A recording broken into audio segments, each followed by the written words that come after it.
esse gráfico, pessoal, isso aqui é um audiograma, né? Se vocês já fizeram algum teste audiométrico, por algum motivo, vocês vão lembrar o que é isso aqui. Então, o audiograma, ele geralmente é apresentado assim. Você tem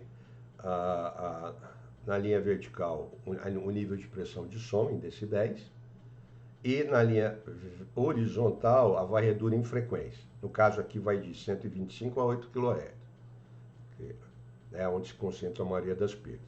E você tem duas linhas, uma para cada ouvido, porque geralmente essa perda não é exatamente simétrica, porque um ouvido está sempre mais, ou geralmente mais próximo da fonte de ruído que produz a perda. Então, por exemplo, em particular, esse audiograma está mostrando que houve uma perda para os dois ruídos, por exemplo, entre 2 e 6 kHz. 2 e 6 kHz. Então, se vocês lembrarem daquelas curvas isossônicas, essa faixa justamente é a faixa de maior sensibilidade do nosso ouvido. Então, e também a faixa onde geralmente se concentram as principais perdas por exposição ocupacional. Claro que também depende das frequências dominantes do ruído que provoca essa perda, tá certo? Aqui mais um audiograma, aqui identificando os dois ouvidos. Então, por exemplo, o ouvido esquerdo, nesse caso, ele sofreu uma perda mais severa. Então, olha, como é que a gente quantifica essa perda? Olha aqui, pessoal, por exemplo, a 4 kHz a perda foi muito significativa, foi mais de 60 decibéis, tá certo?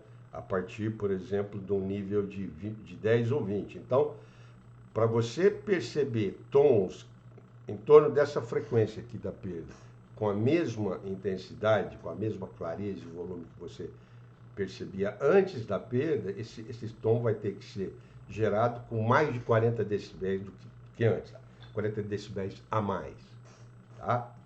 Então essa é a ideia da perda, né, da perda auditiva. Aí, no caso, esses são exemplos de perda de hipoacusia neurosensorial, ou seja, aquela perda por danificação da parte nervosa do fenômeno auditivo, tá? A chamada presbiacusia, né, pessoal? Presbítero, né? Quem é aquele mais velho da igreja, né? Então, presbiacusia, a perda auditiva em função do avanço da idade, isso é normal, é um fenômeno, como eu já comentei com vocês, acontece geralmente a partir dos 40 anos e quase ninguém escapa, infelizmente, e os homens sofrem mais disso do que as mulheres, né? E podem ter, quer dizer, o fator predominante é justamente o desgaste natural, mas também pode ter, por exemplo, os fármacos chamados de ototóxicos também tem o efeito nessas células ciliadas, alguns fármacos, né?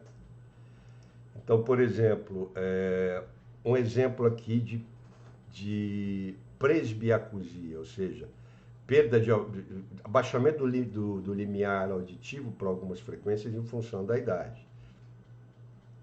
Olha aqui a comparação entre indivíduos de 20, 40, 60 e 90 anos. Então, como é pronunciada e, de novo, né, pessoal, vamos reparando, geralmente nessas frequências, que são frequências da fala também, mas são frequências altas. Então, a gente perde sensibilidade para perceber tons mais agudos. Esses tons mais agudos, eles teriam que ser gerados com muito mais nível de pressão para que a gente volte a percebê-los quando a gente percebia com o ouvido são, né? Mais um exemplo aqui de presbiacusia acelerada. Olha a quantidade de decibéis que se perde aqui de sensibilidade, né? Aqui uma comparação, de novo, né? Isso aqui a gente já entendeu, né? São um audiograma normal e um audiograma onde houve perda auditiva induzida por ruído, no caso laboral. Então, a gente vê perdas acentuadas aqui né, principalmente nessas faixas mais altas, né, de frequência, em 8 kHz.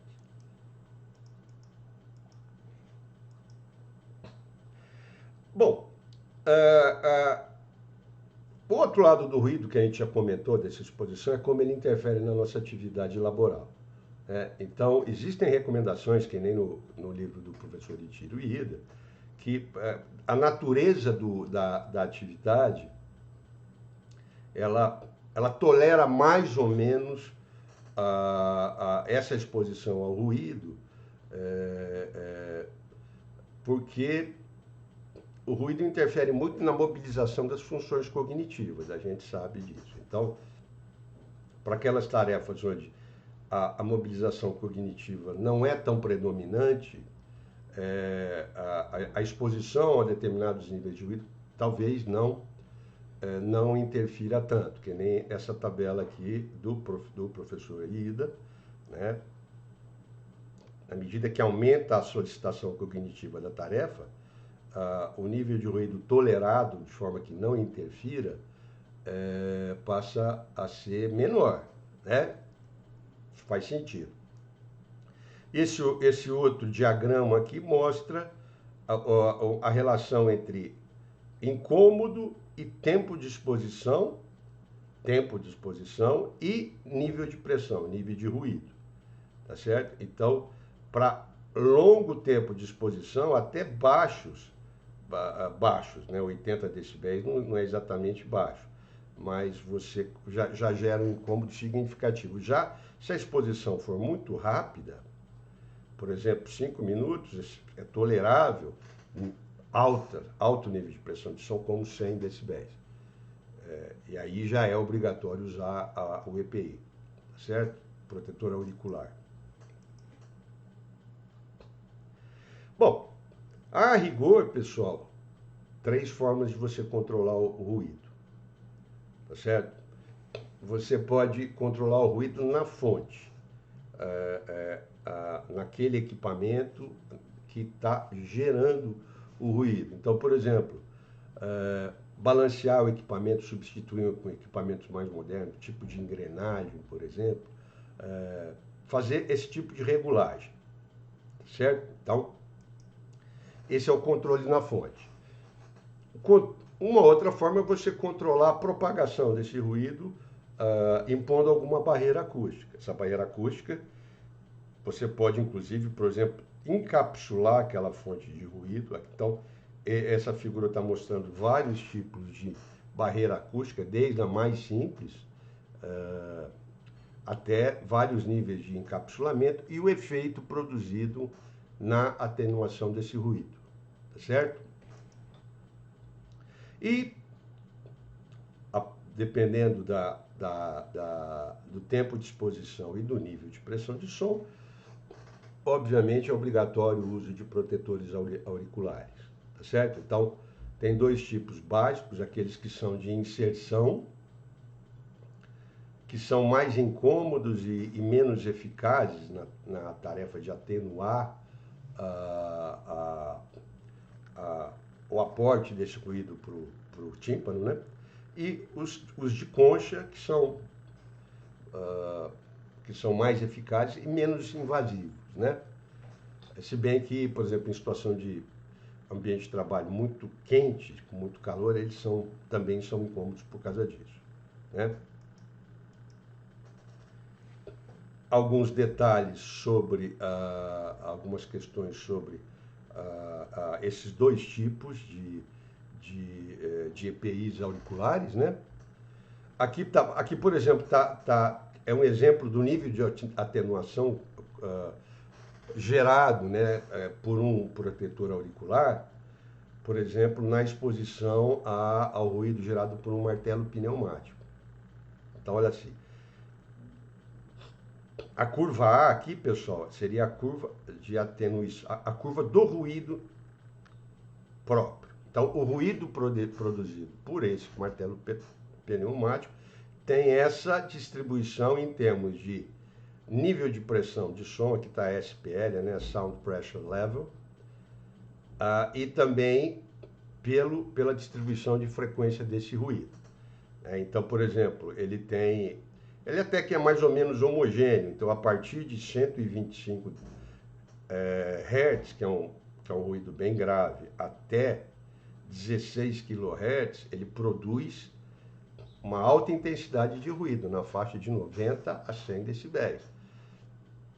Então ele é quase um ruído branco, ele gera esses ruídos de alta intensidade em quase toda a nossa faixa audível. Lembra que era de 20 a 20 kHz.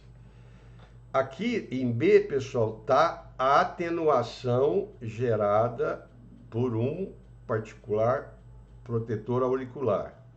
Tá certo? Então, olha, já conseguiu efetivamente derrubar para próximo até 80 decibéis, o que já garante um menor risco. Não vamos dizer que é seguro trabalhar, porque mesmo os protetores auriculares, né, dependem muito das características pessoais e tal, mas realmente reduz muito o risco de perda auditiva induzida por ruído, o uso desses equipamentos. Tá certo? E fora que são obrigatórios por lei, né? Aqui um exemplo da nossa área, pessoal, da engenharia agrícola, né? Tá mostrando o efeito de você, por exemplo, impor uma barreira acústica, no caso operar essa forrageira e mais a carreta, né? Com a janela traseira do trator aberta ou fechada. Então, o efeito da atenuação quando você impõe essa barreira, que é a janela do trator. Então, há uma atenuação geral e particularmente, pessoal, isso que é curioso, como eu havia comentado antes, né? A atenuação é mais efetiva para frequências mais altas, a partir de 1 kHz. Né? Vocês estão vendo? É aquela ideia, né? Comprimento de onda pequeno, frequência alta, comprimento de onda pequeno, é mais fácil você atenuar a propagação dessa onda com barreiras também finas, pequenas, né? Como aquele exemplo que eu tinha comentado com vocês do quarto, né? Do quarto de dormir.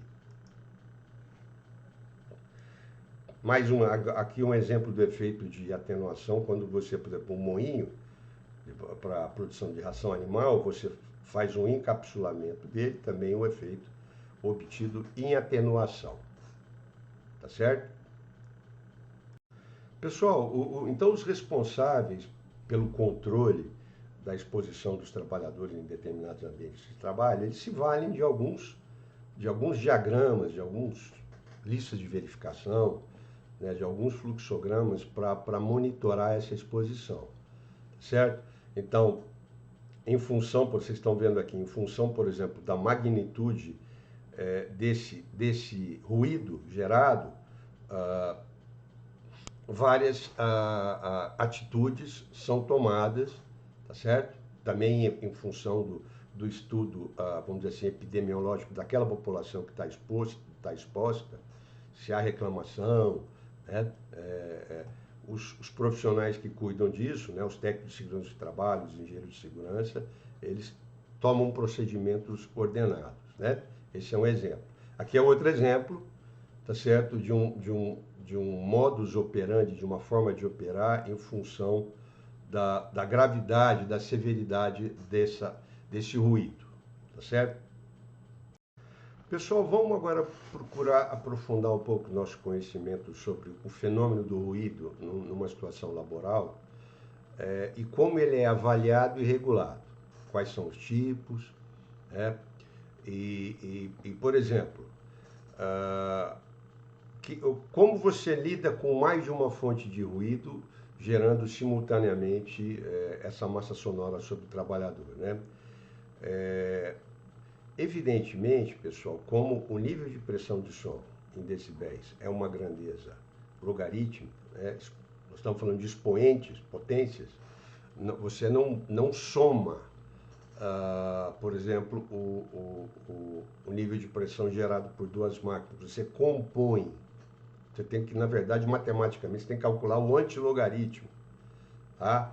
Mas existem tabelas práticas para nos orientar. Então, por exemplo, nessa ilustração, se um ruído produzido por uma máquina isoladamente é de 80 dB, duas máquinas iguais gerando o mesmo nível de pressão, o nível composto das duas é 83 dB. Ou seja, dobrar energia sonora gerada equivale a você somar em 3 decibéis esse nível composto. E assim vai, você vai compondo, tá certo? Você vai compondo, nunca somando diretamente, né, pela natureza matemática dessa grandeza. Então, por exemplo, aqui, pessoal,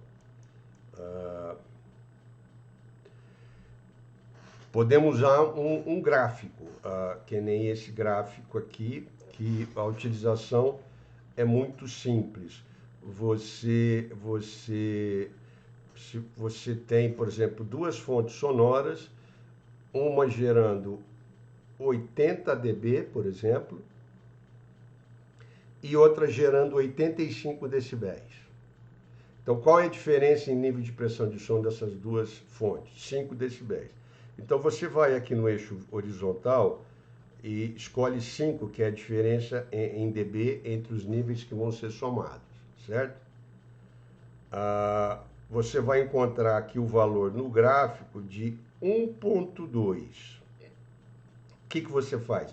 Você adiciona 1.2 decibéis ao nível de pressão da maior fonte sonora, em termos de mais ruidosa. Então era 85, vai ficar 86.2, ou seja, uma máquina gerando 80, 885, as duas simultaneamente, e vamos dizer assim, equidistante do trabalhador, vai gerar um ruído combinando de 86.2. Certo? Então, usando essas ferramentas, fica fácil fazer essa operação. Como é que a gente caracteriza tecnicamente o ruído? Então, basicamente, pelo conteúdo de frequência que ele exibe, pelo espectro de frequência. Então, você tem um ruído com poucos tons audíveis, contínuos, de banda estreita, ou quando predomina baixa ou alta frequência, isso fica característico, é um ruído mais agudo, mais grave. E aí sim, a classificação usada pela nossa legislação, a variação do nível de pressão desse ruído, como é que ele varia no tempo de propagação dele. Então, aí nós identificamos 3 categorias de ruído: o ruído contínuo, o ruído intermitente e o ruído de impacto ou impulsivo. Então, vamos ver cada um desses tipos. Então, por exemplo, pela definição da nossa norma que cuida desse tipo de exposição, que é a NR15, como a gente já havia comentado, né, pessoal? Então, por definição, o ruído contínuo, e aqui o exemplo é o ruído de um compressor, né, ou mesmo do ar-condicionado, o nível de pressão de som varia pouco, só até 3 dB, durante um período bem longo. O que é entendido isso? Mais de 15 minutos. Então, isso dá aquela impressão daquele ruído contínuo. O chamado ruído intermitente, pessoal, por definição, o nível de pressão de som em decibéis dele varia até 3 dB, mas em períodos curtos, entre 15 minutos e 0,2 segundos. Ruído intermitente. Aqui o exemplo está sendo dado com uma serra, operação de serragem, tá vendo? Uma serra elétrica. Importante, a norma não diferencia se essa exposição, em termos de exposição, de necessidade ou não de proteção, a norma não diferencia se o ruído é contínuo ou intermitente. Já se o ruído é de impacto ou impulsivo, a norma já trata esse tipo de ruído com a parte. Tá? Então, como é que nós vamos definir os ruídos de impacto? São picos de energia acústica, de duração inferior a 1 segundo, que ocorrem em intervalos superiores a 1 segundo. Então, por exemplo, o exemplo aqui é o uso do martelo, por exemplo, né? São aqueles picos. Alguns equipamentos mecânicos também geram esse ruído, né? Dobrador de chapa, corte de chapa, né? Enfim. Bom, agora finalmente, importante para a gente, né, pessoal? como a norma regula a exposição a esses ruídos, sejam contínuos ou sejam intermitentes. Através do conceito de dose permitida, que se encontra no anexo 1 da NR15. Então, o que é a dose? É a relação do tempo permitido de exposição sem proteção, seja bem dito, em função da intensidade daquele ruído. Então, por exemplo, eu lembro que eu havia comentado com vocês, pessoal, o piso é 85 decibéis. Então, 85 decibéis você pode passar toda a jornada, teoricamente, sem proteção, que você estaria com baixo risco. Se bem que nesse nível as empresas já adotam o uso de proteção. A partir de 80 decibéis já se adota. Por exemplo, para 90 decibéis, a exposição permitida desprotegida já cai para metade. Então, olha, um aumento em 5 decibéis, já, lembrando que é uma grandeza, né, exponencial, né, logarítmica, a exposição permitida já cai pela metade. 100 decibéis, só 1 hora de exposição. E assim vai. Então, nós temos o quê? Que calcular a dose permitida de exposição desprotegida em função da composição dos ruídos. Então, por exemplo, eu vou dar alguns exemplos para você. Bom, numa situação normal de exposição, então, por exemplo, industrial, que é típica, o trabalhador ele passa por vários ambientes ruidosos, cada um com uma característica de exposição. Então, o técnico, o engenheiro de segurança, tem que fazer essa verificação dos níveis, da grandeza dos níveis nesses vários ambientes de exposição, né? Então, nós vamos utilizar essa expressão muito simples aqui, essa somatória. A somatória é para cada situação particular de exposição ao longo da jornada, e a razão vai ter no numerador CN, que é o tempo total de exposição a um nível específico, ou seja, aquela efetivamente medida, onde o trabalhador ele esteve exposto, e no denominador TN, que é a duração total permitida de exposição a esse nível pela NR15, pelo anexo 1 da NR15, tá certo? Então, ao final da avaliação daquela exposição particular, daquele trabalhador que passou por vários ambientes ruidosos, então nós vamos o quê? Nós vamos calcular o chamado nível equivalente de pressão de som, que é esse valor que vai ser comparado com a exposição permitida pela NR15. E vocês estão vendo aqui, os valores medidos aqueles diversos valores medidos são integrados ao longo do tempo, por exemplo, da jornada laboral. Aqui aquela expressão que a gente já conhece para cálculo de nível de pressão de som, né? Expressão logarítmica. Isso vai gerar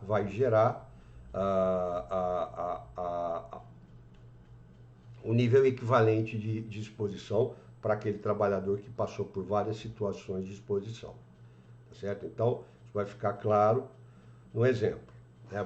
Vamos trabalhar com esse exemplo aqui, ó. Nesse caso, o trabalhador executa a sua atividade no local com 90 decibéis durante 1 hora. Após certo tempo, o nível de pressão de som cai para 84 dB, permanecendo nesse nível por 4 horas. No restante da jornada, o trabalhador permanece em um local com NPS igual a 86 dB. Deseja-se saber se o limite de tolerância foi ultrapassado. Tá? Então, aqui está um quadro desse exemplo. Então, 1 hora ele ficou a 90 dB. A norma diz que a 90 dB, a máxima exposição diária permitida desprotegida são 4 horas. A segunda exposição ele passou 4 horas a 84 dB. Então vocês vão lembrar que é a partir de 85 decibéis acima que que se entende que se deve controlar essa exposição. Então, essa exposição não conta para calcular a dose. Né?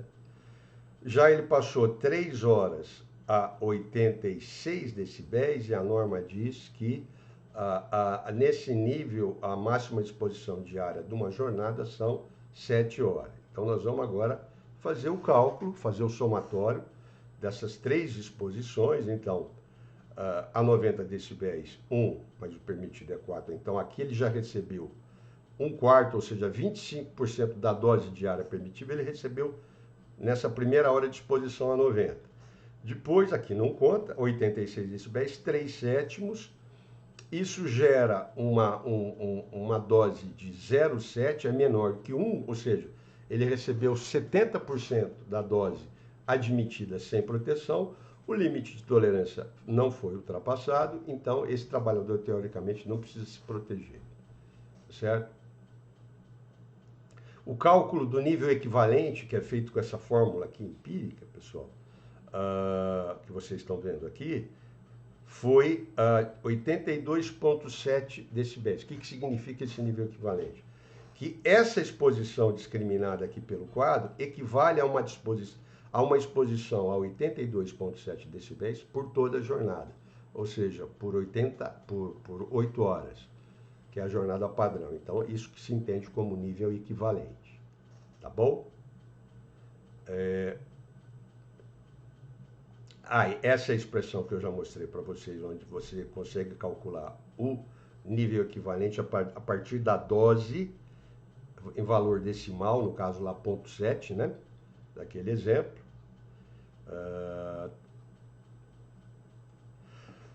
Tá bom? Então, nesse caso, a norma não se aplicou, quer dizer, ela não exigiu a exposição, mas boa parte dos casos supera a uma restrição, né?